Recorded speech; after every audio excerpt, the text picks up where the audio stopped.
ஓம் சாய்ராம். என் அன்பு செல்லமே, என்னுடைய தங்கமே, மன உளைச்சல் அதிகமாக இருக்கிறதா?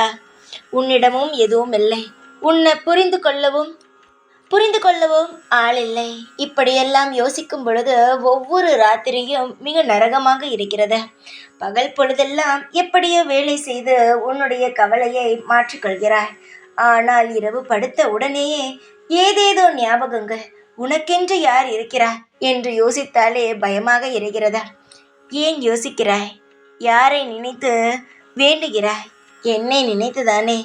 சாயி, எனக்கு யாருமே இல்லை என்று என்னிடம் தானே சொல்கிறாய். அப்படி இருக்கும் பொழுது நான் இல்லையா உன்னிடம்? நான் யாரிடம் இருக்கிறேனோ இல்லையோ, யாருமே இல்லாமல் தனியாக நின்று அழுகிறார்கள் பார், அவர்களிடம் நான் இருக்கிறேன். இதை அனைவருமே தெரிந்து கொள்ள வேண்டும். ஒரு குழந்தையும் இங்கு யாரும் இல்லை என்று சொல்லக்கூடாது. அவர்களுக்கு பிடித்தமான தெய்வங்கள் நிச்சயமாகவே அவருடன் இருக்கும். யாருமே இங்கு தனியாக இல்லை. பல நேரங்கள் பல விதமான யோசனைகள் வந்தாலும் அது அனைத்திலிருந்து காப்பாற்றவும் உங்கள் தெய்வமானது உங்களுக்கான உதவிகளை செய்து கொண்டே இருக்கும். சிரித்தபடி இருந்து பார், அனைத்தும் உனக்கு மறந்துவிட. தேவையில்லாமல் யோசிக்க வேண்டாம். உன்னுடைய நோக்கம் எதுவோ அதில் மட்டும் உன்னுடைய சிந்தனைகள் இருக்கட்டும். உன்னுடைய நோக்கம் உன்னுடைய சிந்தனையில் இருக்கும் பொழுது நிச்சயமாகவே அந்த பாதை மட்டும்தான் கண்ணுக்கு தெரியும்.